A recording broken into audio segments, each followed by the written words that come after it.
이스라엘 백성이 출애굽을 해가지고 광야 40년을 거친 후에 마침내 저 앞에 가나안 땅을 앞두고 요단강 건너편에 도착했습니다. 그때가 제40년 1월 10일입니다. 현대 달력으로는 아마 4월 초쯤 그렇게 됩니다.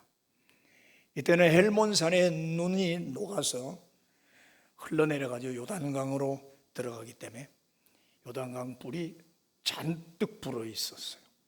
거기다가 봄비까지 내리면 강물은 수심이 한 4m 이상, 강폭도 30m로 불어납니다.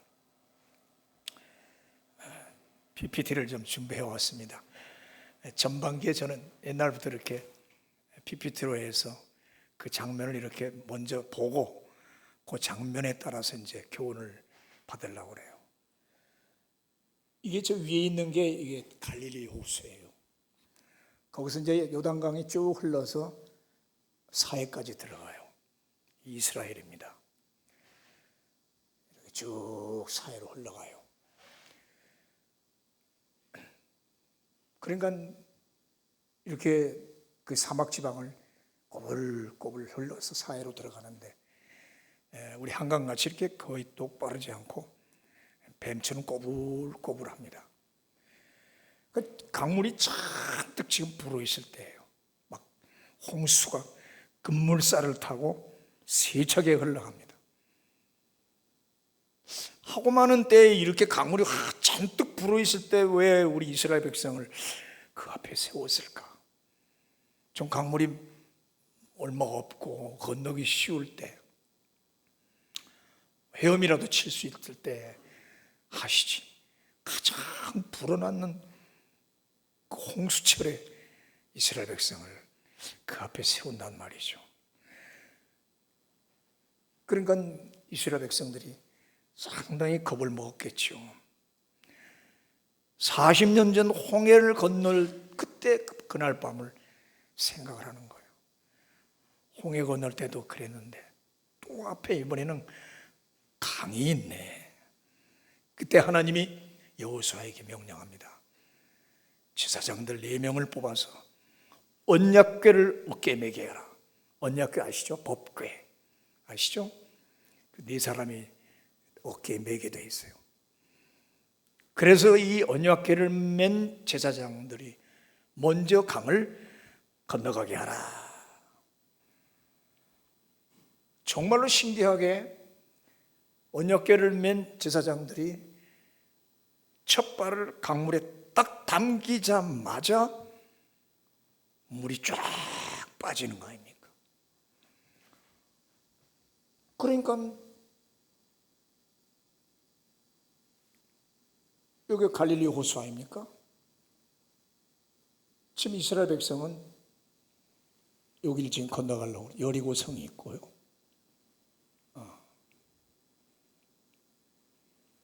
물이 쭉 빠지더니 아담이라는 저곳을까지 쭉 빠져 올라가는 겁니다. 여기가 지금 이스라엘 백성이 건너가고자 하는 장소인데 여기서부터 물이 쭉 상류로 빠져 올라가서 아담 그 성 근처에 딱 멈추는 거예요. 강물이 쭉 상류로 거꾸로 역류해서 올라가는 거예요.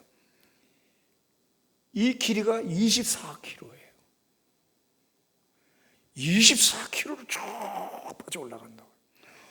홍해 때는 쫙 갈라져서 백성들이 지나갈 만큼 폭이 되고 물벽이 이렇게 생긴 걸 봤는데 이제는 물벽이 어디 있는지도 모르게 쫙 24km 멀리 사라져 버리는 거예요.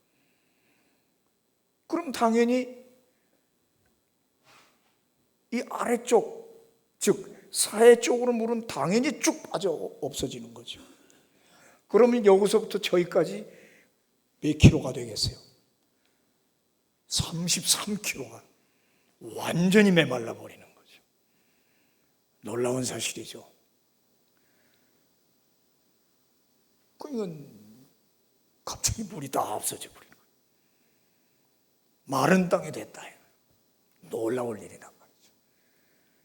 그래서 어깨에 법궤를 맨 제사장들은 강 가운데 딱 굳게 서 있고, 이스라엘 백성들은 그 옆으로 다 마른 땅을 밟고 가나안, 꿈에 그리던 젖과 꿀이 흐르는 가나안 땅으로 들어가는 거죠. 그때 뭐라고 하냐면 강바닥에 있는 돌들을 주워갖고 12지파가 한 지파에 한 사람씩 대표로 나와서 돌 하나씩을 어깨에 매라는 거예요. 어깨에 매래요. 그리고 그 어깨에 맨 그 사람들이 돌을 들고 가는 거예요. 12개의 돌을 들고. 그러고서 건너편 가나안 땅에 도착하자마자 거기다 12돌을 딱 세웠어요. 그리고 강변에 세워진 12돌이겠죠. 이건 뭐 그냥 찍은 거니까 진짜 지금 있는 건 아니겠죠. 그리고 강바닥 속에서 또 12개를 취해서 강 가운데다가 12개를 세우는 거예요. 그리고 강 밖에다가 강변에다가 또 12돌을 세우는 거예요. 총 몇 개요? 24개의 돌을 강 속, 강 밖에 세우노라. 그렇게 했어요. 그래서 이제 이스라엘 백성이 이렇게 이제 건너가죠. 그래서 길갈로 가고 나중에 길갈에서 여리고로 들어가요. 여리고성을 이제 나중에 물리치죠. 자, 그러니까 요단강은 저 갈릴리 아래 아담성부터 사해까지 33km가 완전히 말라버렸다. 우리 계산으로 80리길에 80리가 말라버린 거죠. 사실 200~300만 명의 이스라엘 백성이 건너가려면 많은 숫자니까 폭이 얼마나 필요할까요? 한 몇백 미터, 뭐 많아야 한 1km 정도만 말라줘도 충분히 지나갈 수 있는데 뭐 때문에 33km를 말려놨냐. 이 앞에 이제 우리 한강이 있지 않습니까? 마포 앞에. 옛날에 유명한 나루터였죠. 말하자면 이 한강이 갑자기 흐르더니 쫙 상류로 올라가서 저 팔당에 가서 멈췄다고 칩시다. 거기서 멈춰서 물벽이 쌓이는 거예요. 뭐 거기 댐이 있는 것도 아닌데 물이 그냥 장벽을 이뤄가지고 딱 쌓이는 거예요. 꼼짝도 나고. 그럼 거기서부터 흘러서 워커힐 앞에 어디요 강남으로 해가지고 이 금호동 쪽으로 해서 한남동에서 여기 마포까지. 그럼 마포 아래에서 김포로 나가는 것도 다 말라버리면 이 놀라운 사실 아닙니까? 그 많은 땅이 말이죠. 여기서 놀라운 것은 이스라엘 백성뿐만이 아니에요. 이스라엘 백성도 놀랐을 뿐만이 아니라 그 강 좌우편에 있는 양편의 주민들도 얼마나 놀라겠냐고요. 하루아침에 세수하러 갔다가 강물 풀어 갔다가 빨래하러 갔다가 농수로 물 대로 갔다가 강이 말라 있는 거예요. 그럼 이쪽 동편에는 모압 암몬 족속들 쭉, 이쪽 가나안 땅에는 가나안 7 족속이 다 살잖아요. 양쪽에 얼마나 많은, 그 33km 양쪽에 얼마나 많은 주민이 삽니까? 다들 놀라죠. 홍해 때는 이스라엘 백성만 지나올 때 그때 본 사람들은 애굽인밖에 안 봤다고. 그렇죠? 애굽 군인들만 봤다고 그 사실을. 근데 지금 요단강에는 수많은 양쪽의 주민들, 이방 열방 사람들이 다 보더라 이거예요. 서쪽의 아모리 왕, 가나안 땅의 7 왕들이 그때 마음이 녹았고, 저기 뒤에 이제 5장에 보면 그러면 마음이 녹았고 정신을 잃었다. 하나님의 기적의 역사는 어느 한쪽 구석에서 이스라엘 사람만 보게 한 게 아니라 온 세계 열방이 다 보도록 했다. 아멘. 하나님의 역사는 모든 사람이 보게 했다는 거예요. 장관이죠. 우리 서울 한강이 팔당에서부터 말라가지고 김포까지 그렇게 됐다고 하면 상상히 양쪽에 사람들이 이 기가 막힐 것 아닙니까? 자, 법궤를 맨 제사장들은 강 가운데 그대로 서 있고 백성들은 곧바로 강 건너편으로 건너갑니다. 그때 지금 여호수아가 명령을 하죠. 돌 12개를 취해서 강 속에 놓고 또 12개를 취해서 강 건너편 가나안 땅으로 가져가라 그랬단 말이에요.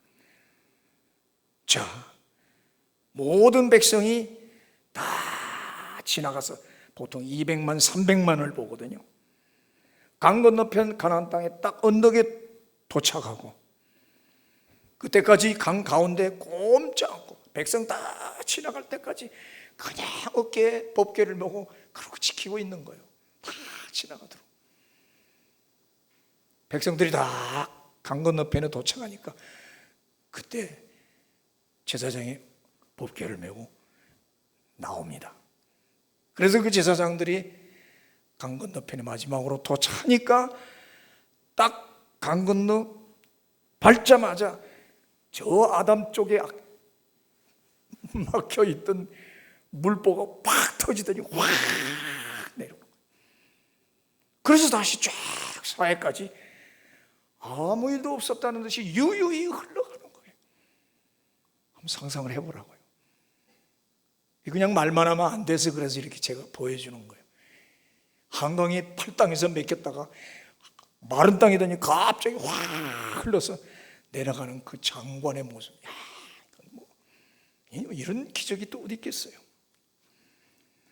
언제 그랬냐는 듯이 요단강은 그렇게 푸른 물결로 흘러가고 있었다. 이제 이스라엘 백성은 대열을 정리하고 아까 본 것처럼 길갈 쪽으로 올라가서 거기서 유숙하다가 나중에 여리고성으로 가죠. 오늘 여기서 두 가지를 제가 크게 생각하고 싶어요. 이게 뭘까? 첫 번째는 언약궤를 메고 가라. 언약궤가 뭐죠? 법궤? 그 안에 뭐 들었죠? 십계명 두 돌비, 아론의 쌍난지팡이, 또 만나 담은 항아리. 그 중심은 말씀이죠. 십계명. 하나님의 보좌. 말하자면 법궤는 하나님의 타시는 보좌 수레, 임금이 타는 가마를 연이라고 그래요. 어가라고 하기도 하고.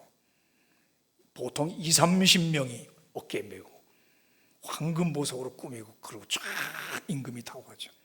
법궤가 그겁니다. 하나님이 타시는 보좌예요.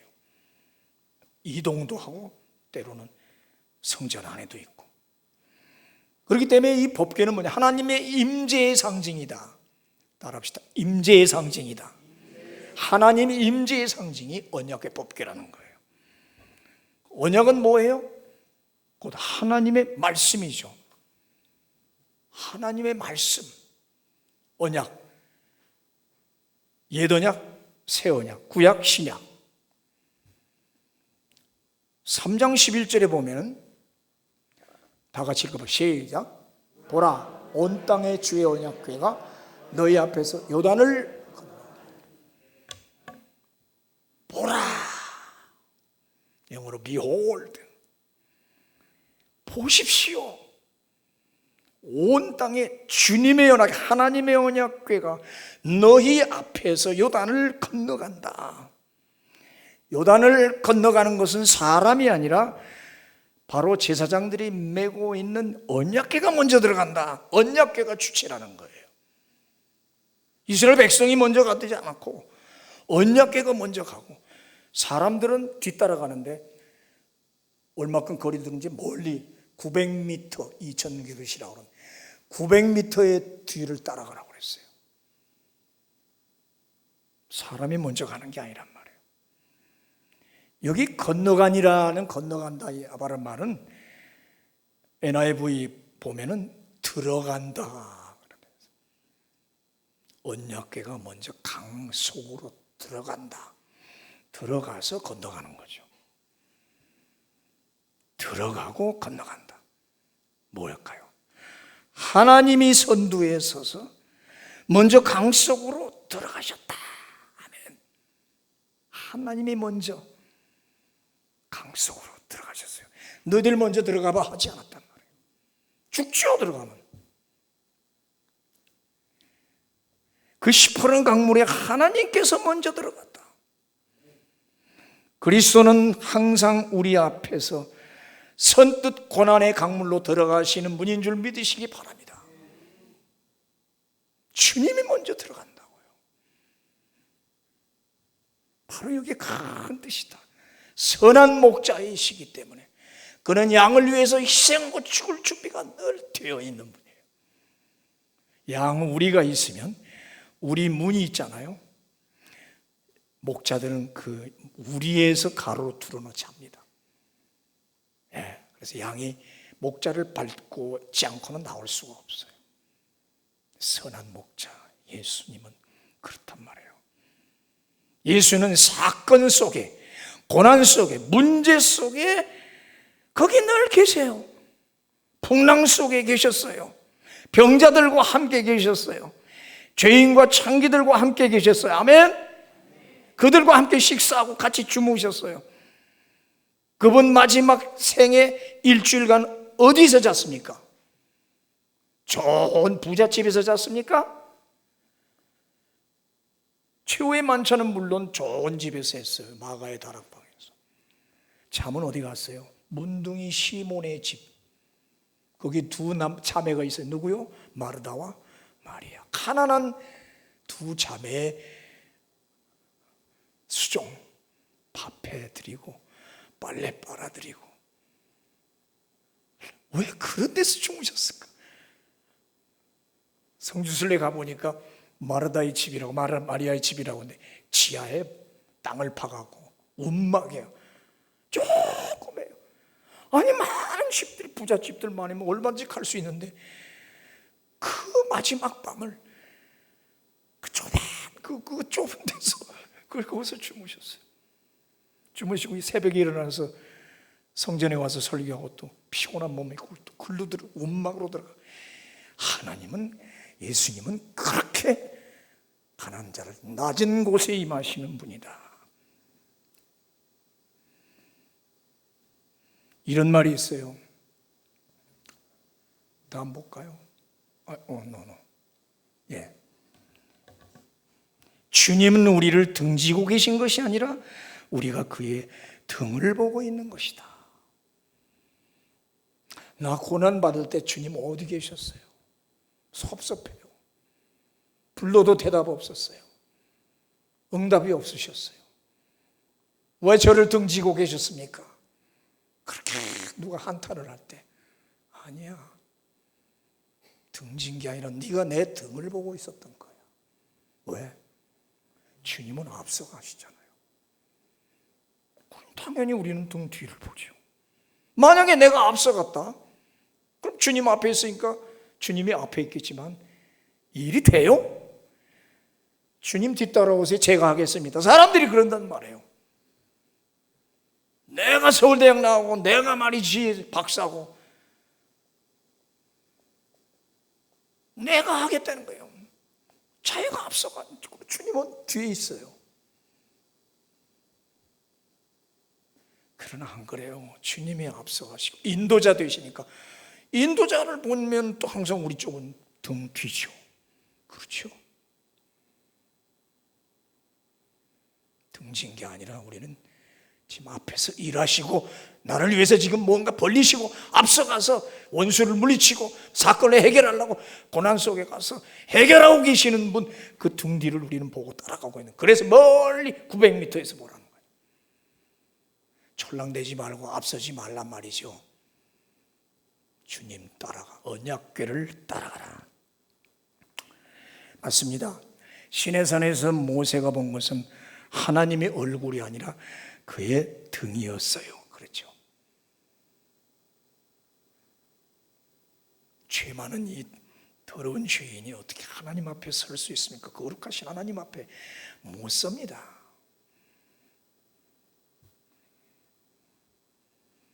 그는 항상 우리와 함께 계신다. 나와 함께 계신다. 신약 성경은 보혜사 예수. 보혜사 파라클레토스라는 헬라 말이 뭐냐? 나를 도우려고 옆에 서 계시는 자. 따라합시다. 파라클레토스. 보혜사. 항상 날 도우려고 옆에 항상 있어. 항상 철석같이 옆에 붙어 있는 그분이 보혜사예요. 지금도 여러분 옆에 계십니다. 아멘. 믿으시길 바랍니다. 그분은 그 자녀들이 고난의 강을 다 건너갈 때까지 거기 손을 딱 들고 계셨어요. 아말렉 군대와 싸울 때 모세가 하루 종일 산 위에서 팔을 들고 있으면 여호수아 군대가 이겼고, 팔을 내리면 지지 않아요. 제사장들이 백성들 다 지나갈 때까지 꼼짝 안 하고 거기 딱 서 있었어요. 본문에 보면 굳게 서 있다. 이 굳게란 말은 고정, 본드로 붙이듯이 시멘트 콘크리트 딱 고정해서 꼼짝도 안 하고 지키는, 수백만 인구가 다 지나갈, 건너갈 때까지. 사람들은 그걸 보죠. 그대로. 다니엘은 사적을 쓰고 들어갔어요. 사드락과 세 친구는 풀무불 쓰고 들어갔어요. 다니엘의 사자굴에 들어가니까 뭐라는 줄 알아요? 다니엘서 보면 신의 아들과 같은 한 사람이 있더라. 누가 한 사람이 먼저 들어가 있네요? 신의 아들 예수 그리스도가, 구약에 나타난 그리스도가 다니엘의 사자굴 들어가기 전에 먼저 가서 사자를 딱 꼼짝 말고 있어. 7배나 뜨거운 불무불에 집어 던졌더니 사드락 메삭 아벳느고가 들어가니까 거기 천사가 딱 먼저 들어가 있었어. 기가 막히잖아요. 하나님은 우리 고난 속에 먼저 들어가서 일하고 계십니다. 장막 칠 곳을 미리 준비하시는 하나님이라고 그랬잖아요. 유대인들은 항상 천사 둘이 나를 보호한다고 굳게 믿고 있어요. 저도 늘 그걸 믿어요. 나는 내 옆에 보이지 않는 천사가 항상 나를 지켜주고 보호하려고 딱 있는다고 믿어.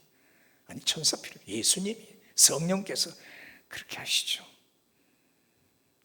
강바닥에 딱 고정시키고 꼼짝도 안 하고 내가 지나갈 때까지, 내가 이 고난의 길을 지나갈 때까지 여전히 거기 계시는 분이라고요. 때때로 뒤돌아보면 여전히 계시는 주, 잔잔한 미소로 바라보시며 나를 재촉하시네. 아멘. 두 번째는 강 속, 강 밖의 돌들입니다. 강가운데 12돌을 취해 거기 쌓았다고 그랬어요. 12개는 들고 나와서 가나안 언덕에 쌓았다고 그랬어요. 모두 24개입니다. 그건 기념비죠, 일종의. 여기 돌, 바위란 변하지 않는 걸 상징하죠. 성경이 많이 나오죠. 에베네셀, 변하지 않는 돌. 돌 많이 나옵니다. 바위 많이 나옵니다. 반석이신 예수님. 십계명도 두 돌판에 새겼어요. 뭐예요? 변하지 않게 영원히 기억하라는 거죠. 예수 그리스도는 교회 뭐라고 그랬어요? 모퉁이 돌, 코너스톤이라고 그랬죠. 이 교회의 반석, 내가 이 교회 반석을 세우리니. 사람들은 무엇을 쉽게 망각합니다. 그래서 돌이나 바위에 새겨갖고 영원히 기념케 하고 또 이 돌들로 소리를 지르게도 한다고 그랬어요. 이것이 강박 12돌이라. 기억하라. 이 다음에 내 후손들이 이게 뭐예요, 아버지? 옛날에 이래 해서 놀랍게 요단강물이 갈라졌고 이 여기를 건너와서 이렇게 우리가 행복하게 산단 말이에요. 자녀 교육이죠. 여기 강밖의 돌은 가나안 땅에 세워진 보이는 기념물이에요. 구원의 감격을 보여주는 표식이라고요. 예수와 함께 죽고 예수와 함께 새롭게 태어난 새 생명과 부활의 표라고 할 수도 있죠. 그리고 자손들에게 교육을 시켜서 전통을 이어가게 하고 하나님의 역사로 요단강이 갈라졌다. 그 다음 중요한 건 오늘 진짜 포인트는 강 속의 돌입니다. 강 속은 기적의 현장을 가리키는 표식입니다. 그러나 지금 보이지 않습니다. 안 보인다. Unvisual stone, 안 보이는 돌들. 출렁이는 강 속 깊이 파묻혀 있고 오랜 세월 동안 모래와 흙이 덮여 강바닥에 꽉 박혀 있어서 이 다음에 배 타고 가다가 어디쯤에 뭐 여기 무리가 났지? 몰라도 안 보여요. 보이겠어요? 그게? 이미 벌써 토사로 다 쌓여서 가려졌죠. 보이지 않는 기념비. 이게 참 놀랍더라고요. 보이지는 않지만 내 마음속 깊이 묻혀있는, 이는 지나간 과거를 묻고 장사 지낸 표, 내 인생의 묘비 같은 것. 고린도전서 10장 2절에 바울은 출애굽한 이스라엘 백성들이 홍해바다에서 세례를 받았다는 비유를 해요. 홍해에서 세례를 받았다고 그렇게 표현해요. 바울은 무슨 말입니까? 너희들이 홍해를 건너갈 때 사실 너희들은 죽은 거나 다름없어. 홍해 건너갔을 때 그거는 너희들이 내 은혜로 다시 살아난 거야. 세례가 뭐예요? 침례라고 그러죠. 물속에 들어갔다가 다시 생문. 네가 십자가와 함께 죽고 다시 부활했다는 표가 세례 아닙니까? 약식으로 그냥 머리에 앉으면 사실은 침례죠. 물속에 들어가 죽고 다시 살아났다는 게 세례의식이란 말이죠. 또 신령한 반석으로부터 물이 쏟아져 나왔다. 신령한 음료를 마셨다. 모세가 반석을 치니까 물이 쏟아져 나온 것처럼 십자가 달리신 예수님 반석이시잖아요. 분명히 예수는 반석이라고. 로마 병정이 참으로 여길 찌르니까 바로 그대로 심장, 요만한 심장에 50cc밖에 안 들어가요. 심장에 있는 피가 많지도 않아요. 그걸 찌르니까 물과 피가 쏟아져 나와요. 기가 막힌 논리예요. 이 구약 신약에 착착 들어맞잖아요. 이걸 표하는 게 성찬의식이고 빵과 포도주 아닙니까? 예수의 살과 피를 체험하는 거예요. 아멘. 성찬식 할 때 그런 감정, 그런 감성을 받으시란 말이에요. 그래서 오늘 물과 돌, 강물과 돌, 물은 죽음이요, 돌은 반석, 새 생명, 기념이란 말이죠. 그러므로 강 속의 돌은 말하자면 십자가와 무덤의 상징이에요. 예수는 이미 죽었고 다시 부활하셨습니다. 이제 십자가는 없습니다. 빈 무덤입니다. 필요 없습니다. 무슨 무덤이 필요합니까? 그것들은 모두 우리의 마음속 깊이에 파묻혀 있어요. 그가 내 안에 있고 내가 그 안에 있어요. 뜨겁게 자리 잡고 있어요. 우리 신자에게는 저마다의 추억의 돌들이 있습니다. 간증들이 있습니다. 이야기가 있습니다. 강 밖의 이야기, 강 속의 이야기가 있어요. 남이 볼 수 있는 징표가 있고 남들이 못 보는 나만이 아는 징표가 있어요.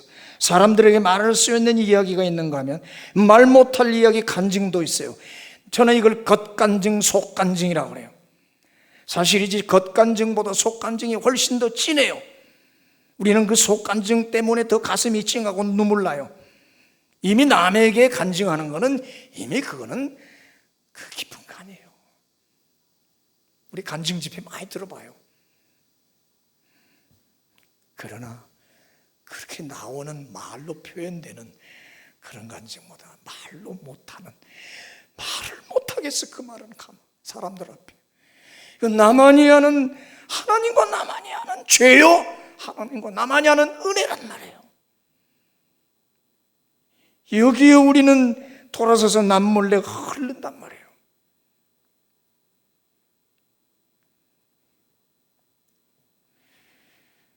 강밖의 돌들은 오랜 세월이 지나가면 어디 있는지 모릅니다. 사막의 바람과 봅시다. 이건 그냥 사막에 이렇게 보니까 이건가? 이건가? 이게 모른단 말이죠.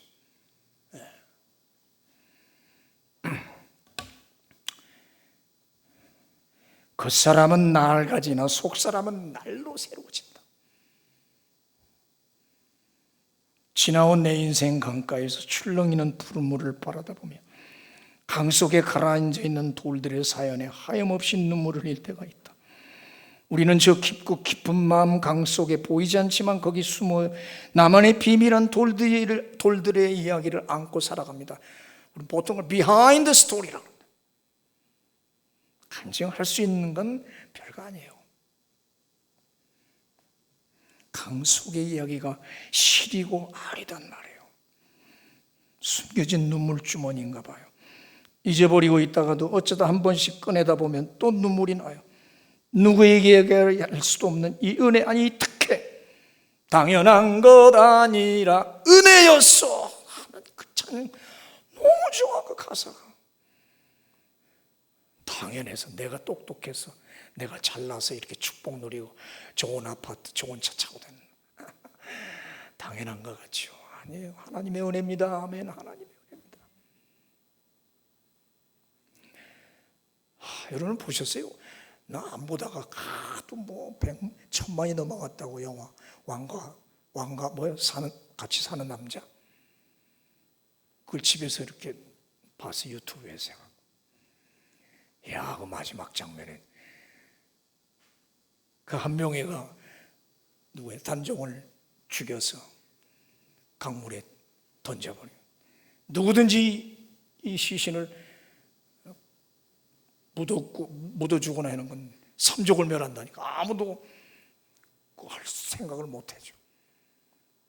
어몽도라는 그 사람이 저 강 아래에서 배 타고 기다리고 있잖아요. 보니까 자기가 그렇게 사랑했던 단종의 시신이 쫙 떼어내 오니까 뛰어들어가서 그 배로 3배로 둘러든 단종을 가슴에 안고, 차갑지요? 자, 갑시다. 따뜻한 도로 나갑시다. 나 그냥 그때 막 눈물이 쏟아지더라고. 그 장면에서 강 속의 이야기를 눈물 나더라고. 생각할수록 신기하고 즐겁고 감사하기만 한 이야기가 있는가 하면 때론 다시 떠올리기 싫은 악몽 같은 이야기도 있더라. 그 죄와 괴로운 추억 때문에 우리는 가슴 아프게 회개하며 그 돌들을 껴안고 산다. 강 속 이야기가 진정 나의 진정한 고백이에요. 말은 간증인데 사실 듣고 보면 자랑하는구나 저 사람. 저는 그래서 참 그 간증 집회 결국 자기 자랑이더라고.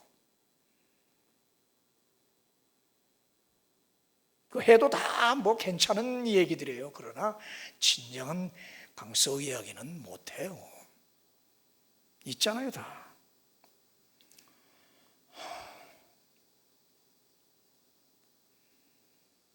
제가 19, 20살 때 폐결핵을 알아가지고 그냥 구멍이 4개가 돼갖고 뻥뻥 뚫려서 반이 다 떨어져 나가 없어요. 엑스레이 딱 찍으면 허예요. 지금은 아예 없어. 지금은 허였습니다. 오른쪽은. 왼쪽만 하나 갖고 살아가요. 40살 때 미국으로 이제 가는데, 이민을 가는데, 지금은 CD로 해가지고 컴퓨터 딱 키면 의사가 그 엑스레이 사진 다 봐요. 옛날에는 알아요? 필름으로 된 큰 엑스레이 사진. 어른들 아시죠? 옛날엔 그런 거 들고 다녀. 그 누런 봉투에다 집어넣어. 얼마나 큰지 이만한 거. 그걸 가지고 가야 된다는 거예요. 미국 사람들은 아주 굉장히 이걸 심각하게 생각하니까.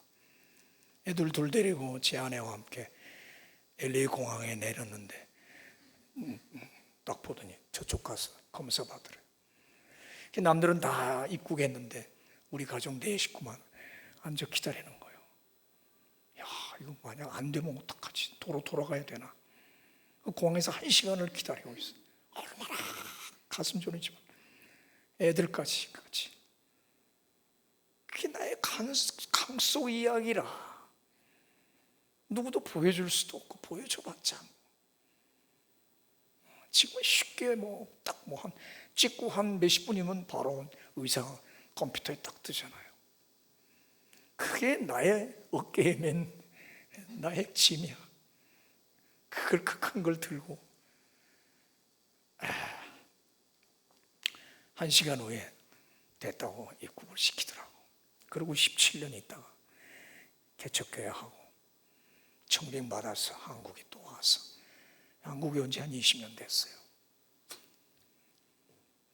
나만이 아는 이 강 속에 허옇게 아무것도 텅 비어있는 이곳,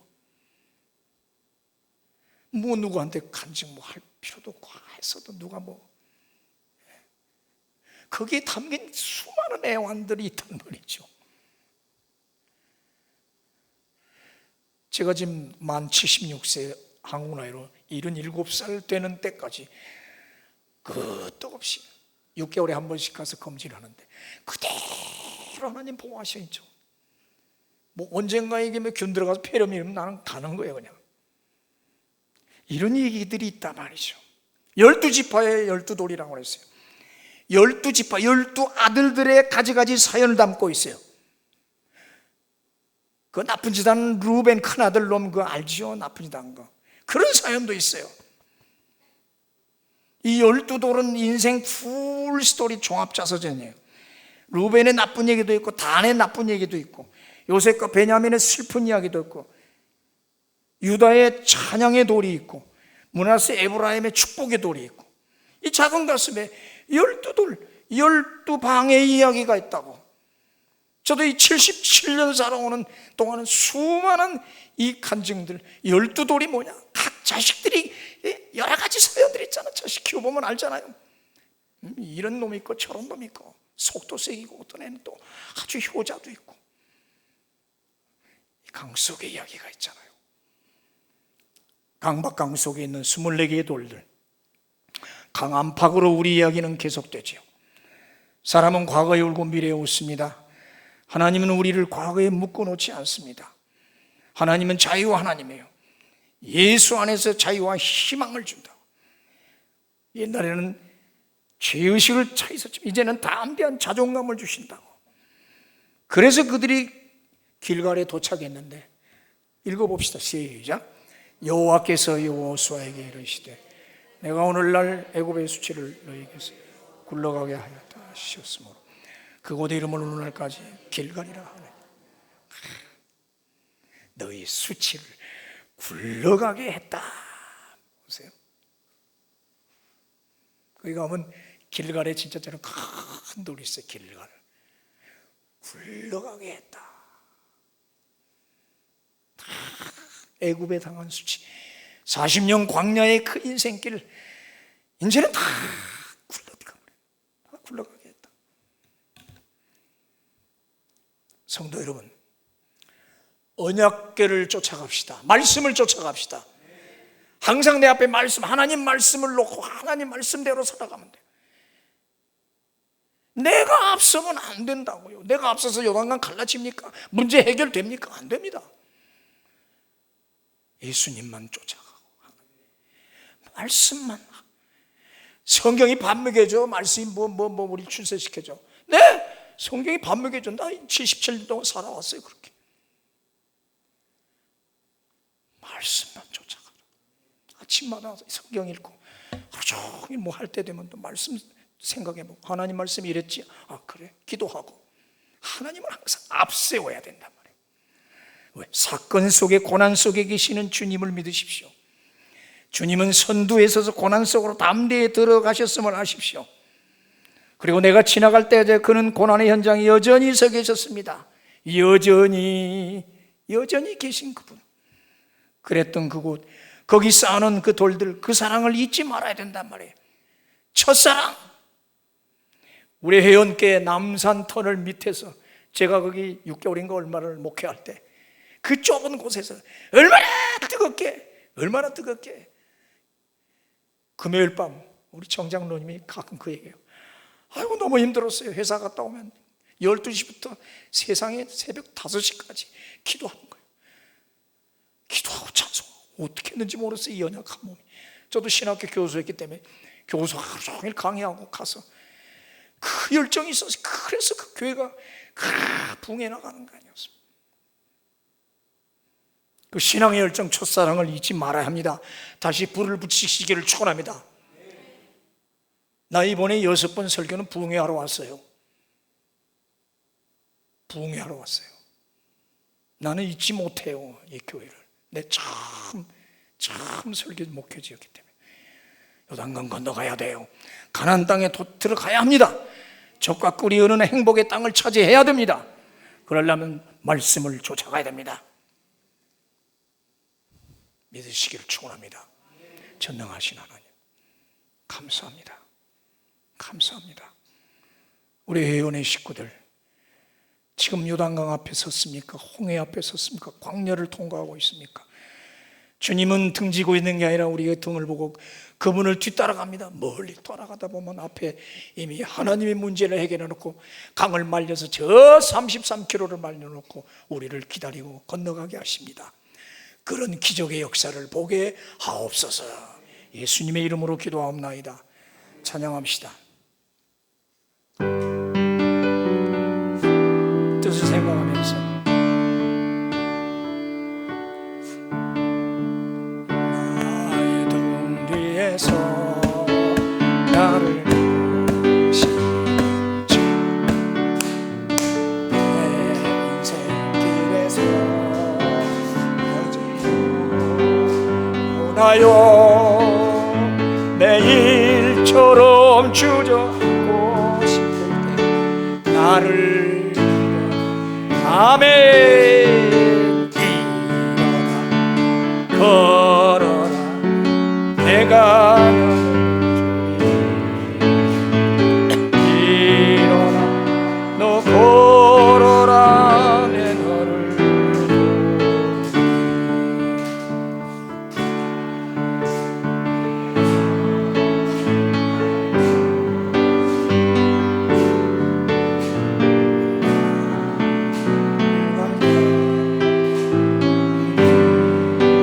하나도 지치고 곤하여 넘어질 때 다가와섰네.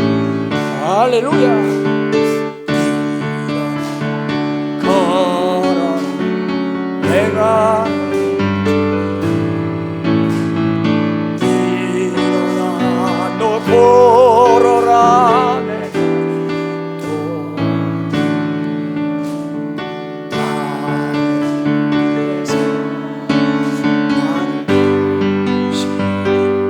때때로 돌아보면 여전히 네 심조 잔잔한 미소로 바라보시며 자기 이름 부르세요. 너나 너라 내가 자기 이름 불러요.